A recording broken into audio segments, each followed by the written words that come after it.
Salam adik-adik semua, khususnya adik-adik kelas remaja. Kembali lagi, Bang Simon di sini menyapa adik-adik semua di sini. Nah, tidak terasa ya, kita bertemu lagi di hari Minggu, tepatnya tanggal 3 Oktober 2021. Tidak terasa, hari-hari ini akan sudah mau habis tahun 2021 dan ini sudah bulan 10. Nah, tapi tetap kita semua harus tetap semangat. Jangan pernah kendur untuk kita selalu mengikuti ibadah online kita. Walaupun masih secara online, kita terus berdoa dan terus berdoa agar masa pandemi ini cepat berakhir. Nah, kita akan mulai ibadah kita. Sudah siap untuk memulai ibadah kita? Sebelum kita berdoa, kita bernyanyi satu lagu, Adalah Sukacita di Hatiku.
Nah, adik-adik, mari kita satukan hati kita mohon pimpinan Tuhan untuk memimpin ibadah kita ini. Mari kita berdoa. Ya Bapa, segala puji, hormat, dan ucap syukur kami Bapa, kami naikkan hanya ke dalam tangan pengasihan-Mu. Terima kasih Bapa karena anugerah-Mu yang begitu besar pada kami. Kami di sini anak-anak-Mu, Kau berikan kami nafas kehidupan, kesehatan, sehingga kami dapat berkumpul di sini walaupun kami tidak secara langsung bertatap muka, tapi kami akan percaya kuasa Roh Kudus-Mu yang memimpin kami, yang menyatukan kami anak-anak-Mu di sini. Ya Bapa, kami ingin mulai ibadah kami, ibadah kebaktian sekolah minggu. Kau berkati ibadah kami ini Bapa, melalui puji-pujian dan firman juga akan kami dengarkan. Bela Bapa, Engkau yang siapkan hati kami, urapi dengan kuasa Roh Kudus-Mu, sehingga kami siap untuk mendengarkan firman-Mu. Berkuasalah Engkau atas kami Bapa masing-masing, dan kami serahkan ibadah kebaktian kami ini dari awal, pertengahan, hingga akhirnya hanya dalam tangan pengasihan-Mu saja. Terima kasih Bapa, dalam nama anak-Mu, Tuhan Yesus Kristus kami berdoa. Amin. Nah adik-adik, sebelum kita mendengar firman Tuhan yang akan sampaikan ke Eta, kita bernyanyi satu lagu lagi, Jiwaku Terbuka.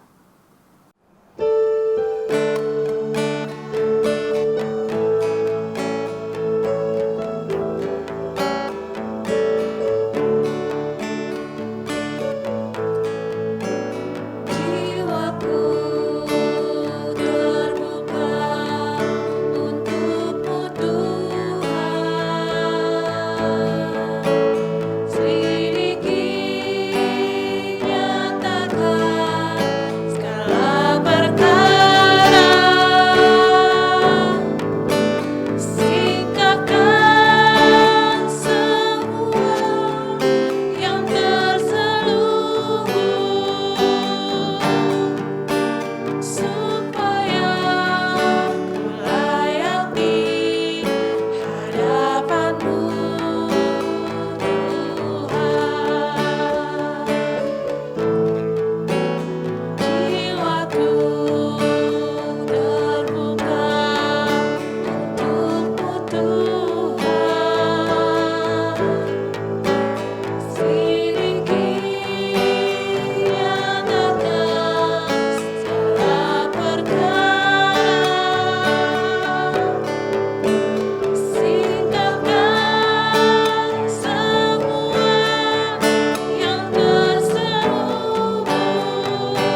Shalom adik-adik remaja, waktunya tiba untuk kita mendengarkan firman Tuhan. Tapi sebelumnya kita mau ngajak kalian untuk membukanya dengan doa dulu. Yuk, kita berdoa dulu yuk. Tuhan Yesus yang baik, terima kasih untuk waktu yang Kau berikan pada sesi ini. Kami akan mendengarkan firman-Mu Tuhan. Kami mau mengundang Roh Kudus-Mu Bapa, agar Roh Kudus-Mu memberikan kami pengertian atas firman yang hendak Kau sampaikan melalui guru sekolah minggu. Kami berdoa Bapa, kiranya firman yang akan Kau sampaikan melalui kakak guru sekolah minggu itu bisa diam dan tinggal di dalam hati dan pikiran kami, dan bisa kami laksanakan dalam kehidupan sehari-hari kami. Kami juga berdoa untuk guru sekolah minggu, hamba-Mu ini, untuk menyampaikan firman-Mu sesuai dengan kebenaran-Mu saja Bapa. Mohon tuntunan dan bimbingan dari Roh Kudus-Mu Bapa.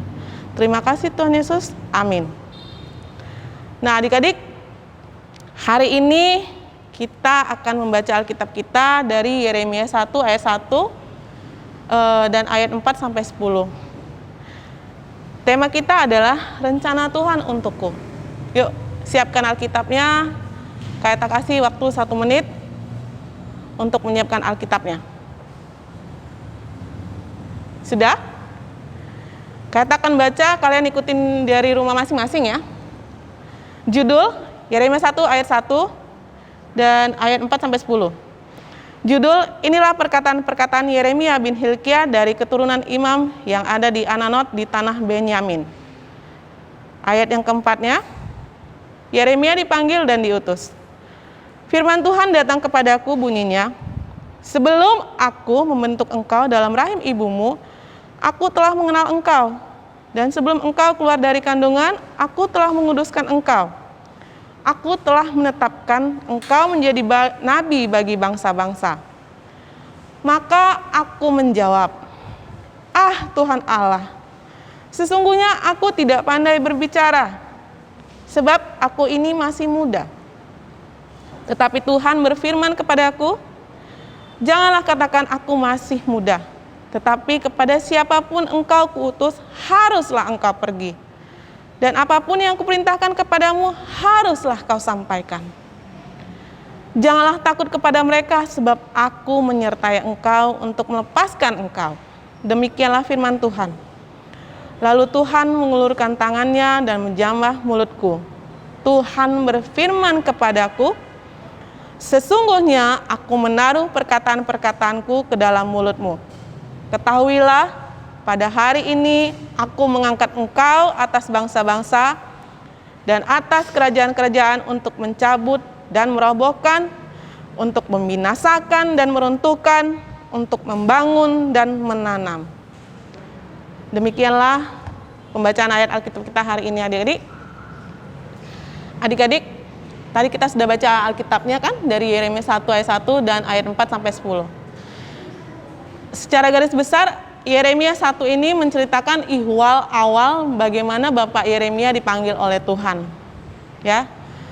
Yang kita ketahui dari Alkitab bahwa Yeremia ini adalah anak seorang imam yang bernama Hilkia.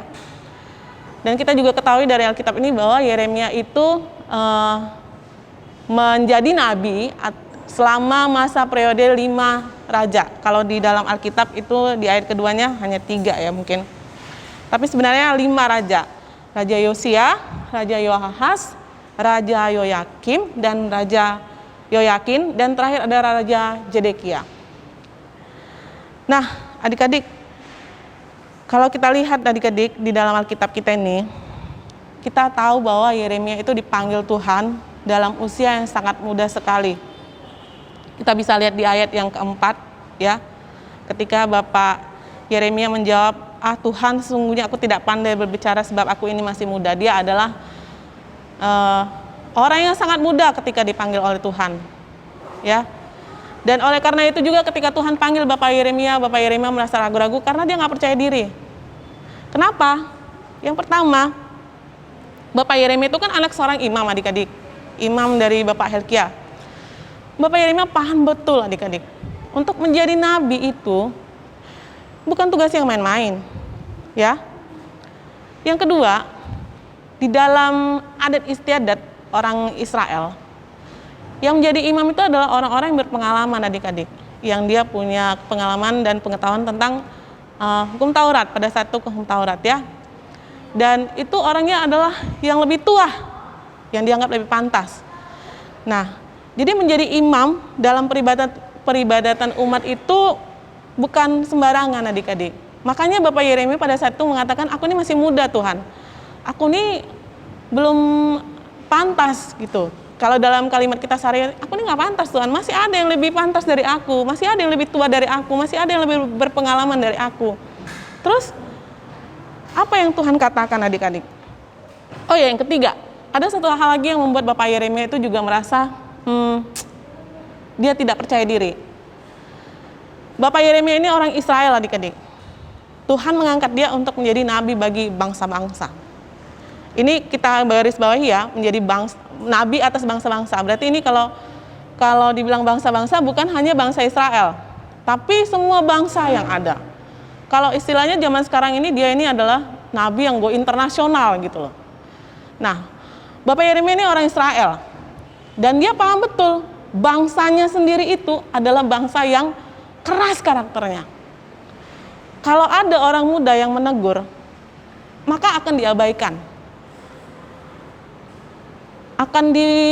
Tidak didengarkan adik-adik. Bahkan mungkin dibunuh. Kalau teguran kenabiannya itu terlalu keras, nggak suka mereka. Jadi itu yang membuat Bapak Yeremia ini makin nggak yakin deh, nggak percaya diri.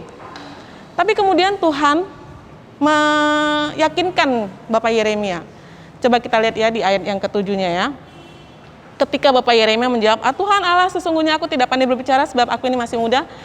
Apa yang Allah katakan? Jangan katakan aku ini masih muda.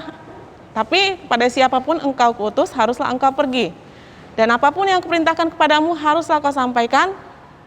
Janganlah takut kepada mereka, sebab aku menyertai engkau untuk melepaskan engkau. Demikianlah firman Tuhan.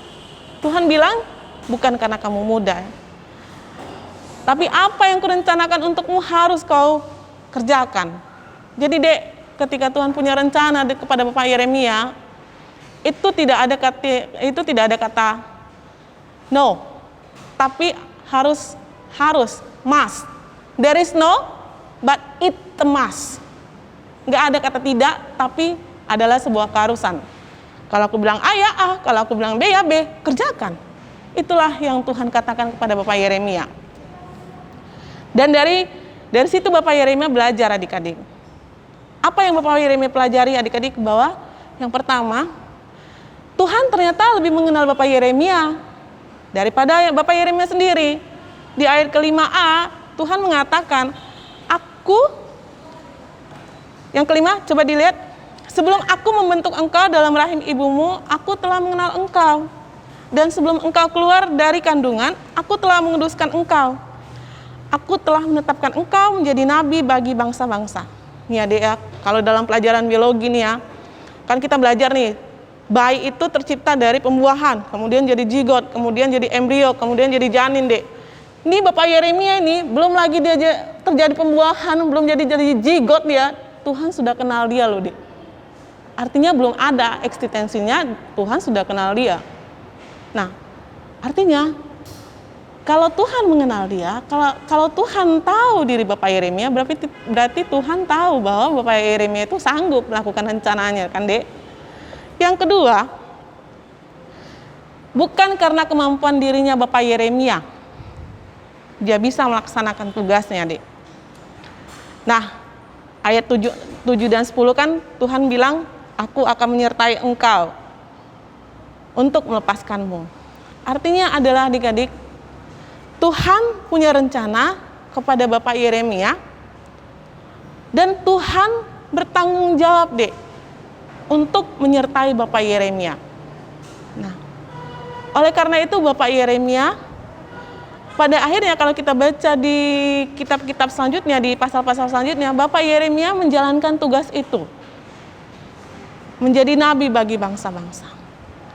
Lalu adik-adik, dari ayat ini apa yang bisa kita pelajari?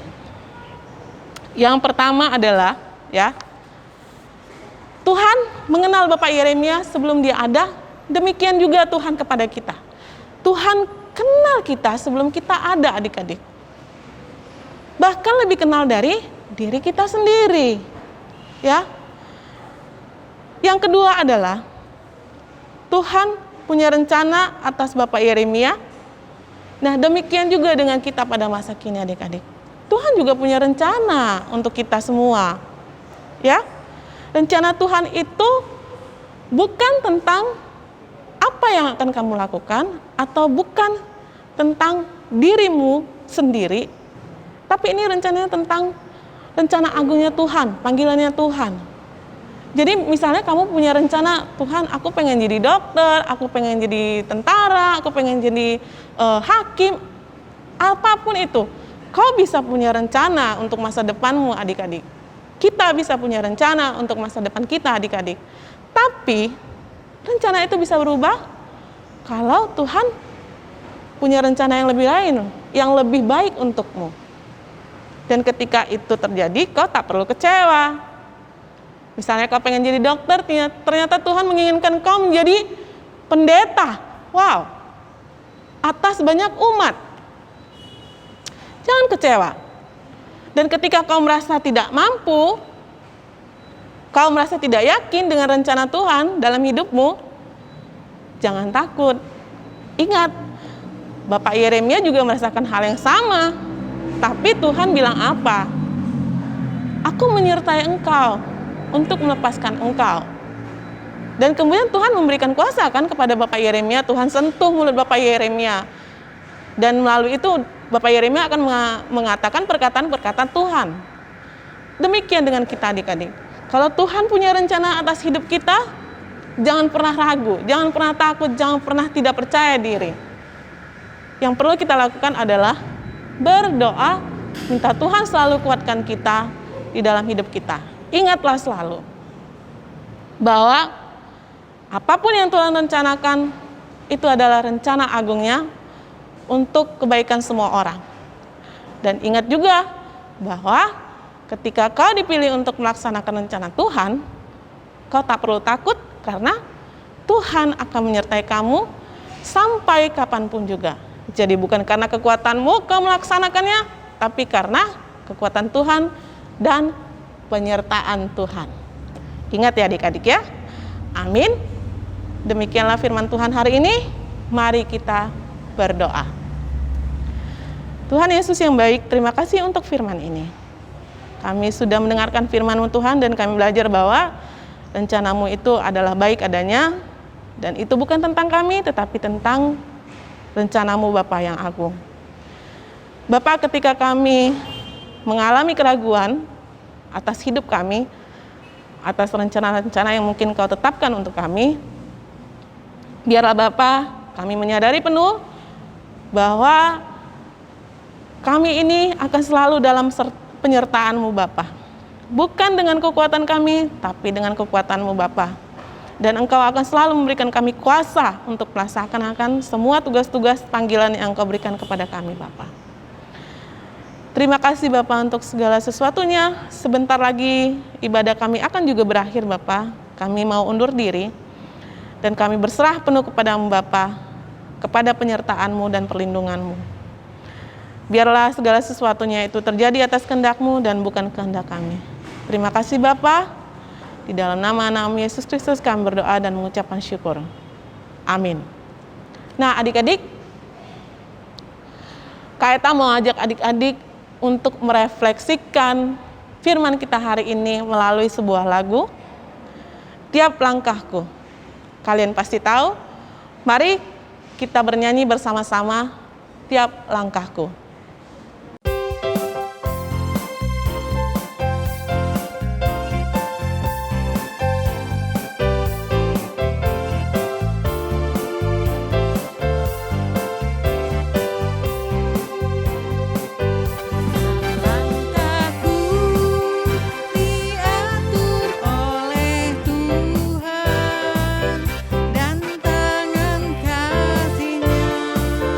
Membimbing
terkasih, kini tiba saatnya kita untuk menyatakan pengakuan iman rasuli.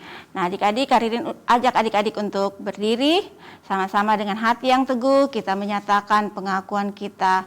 Aku percaya kepada Allah, Bapa yang Maha Kuasa, Khalik langit dan bumi, dan kepada Yesus Kristus anaknya yang tunggal Tuhan kita, yang dikandung daripada Roh Kudus, lahir dari anak darah Maria, yang menderita di bawah pemerintahan Pontius Pilatus, disalibkan, mati dan dikuburkan, turun ke dalam kerajaan maut. Pada hari yang ketiga bangkit pula dari antara orang mati, naik ke sorga, duduk di sebelah kanan Allah Bapa yang Maha Kuasa, dan akan datang dari sana untuk menghakimi orang yang hidup dan yang mati.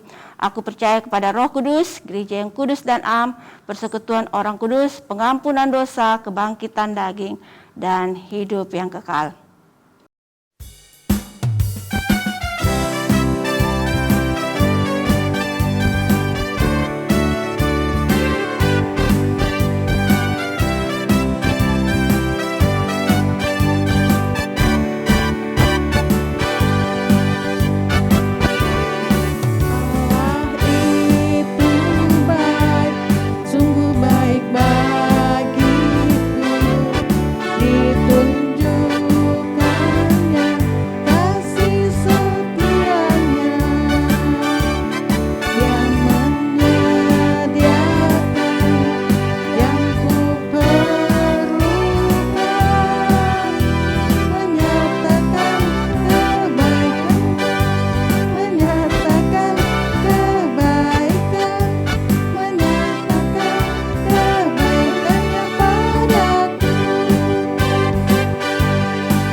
Adik-adik yang terkasih, kini saatnya kita untuk masuk dalam persembahan syukur. Tapi sebelumnya itu, Karirin mau mengajak adik-adik untuk membuat kreativitas, yaitu membuat kreativitas amplop persembahan yang bisa adik-adik buat dari kertas origami. Nah, sebelum kita masuk dalam persembahan, kita buat sama-sama ya amplop kreativitasnya. Nah, adik-adik yang terkasih, seperti kata Karirin tadi, kalau kita mau membuat amplop persembahan yang sederhana dan mudah ini, bahan-bahan yang kita perlukan adalah kertas origami seperti ini. Ini ukurannya 16 x 16. Tapi kalau di rumah adik-adik saat ini tidak ada kertas origami, adik-adik bisa mempergunakan kertas HVS yang berwarna putih atau yang berwarna pun boleh. Caranya adalah kertas ini dilipat terlebih dahulu seperti ini, lalu dilipat lagi seperti ini untuk mendapatkan persegi 4. Ini, kemudian nanti ini kita gunting sampai ke sini dan hasilnya seperti ini adik-adik. Oke, tapi ini ukurannya jauh lebih besar. Kalau ukurannya besar, maka kertasnya pun amplop persembahannya pun jadi berukuran besar. Nah, selain dari kertas origami yang kita juga butuhkan adalah gunting. Gunting tadi gunanya untuk menggunting kalau kertas yang kita pakai adalah kertas HVS. Nah, langkah yang pertama untuk membuat amplop ini adalah dengan melipat. Kita lipat kertas membentuk segitiga. Oke, seperti ini. Lalu kita lipat lagi ke arah garis tengahnya tadi. 1, lalu kita lipat 2. Nah, setelah itu kita akan melipat sebelah kanan dan juga sebelah kiri. Seperti ini adik-adik, kanan, kiri. Adik-adik usahakan ujung sebelah kiri dan kanannya itu rapi ya. Nah setelah itu kita akan di bagian ujung kita akan lipat lagi membentuk segitiga seperti ini ya adik-adik. Kemudian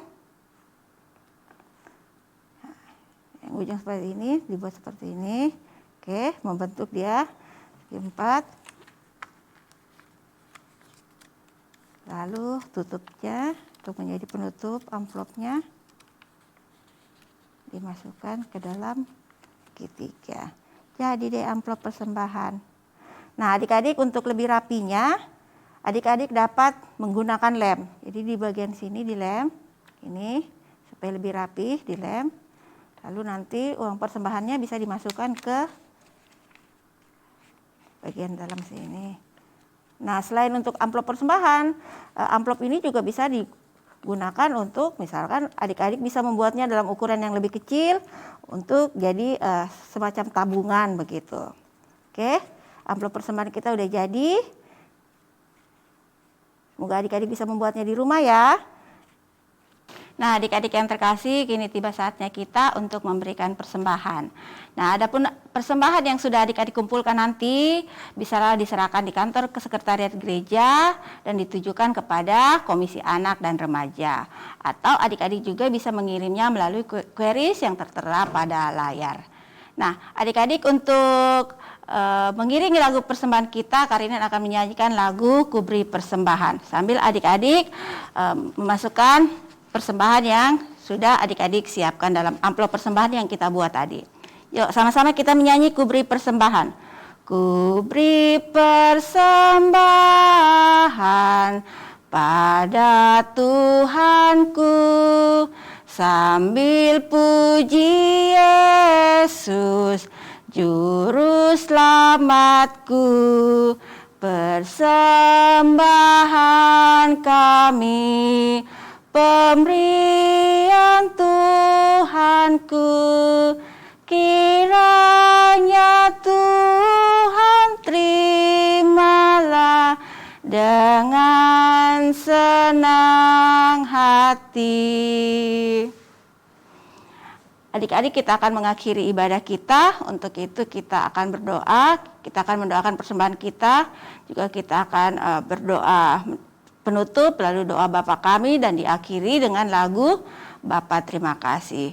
Untuk itu Karin mau mengajak adik-adik untuk mengambil sikap berdoa, kita akan berdoa bersama-sama. Mari kita berdoa.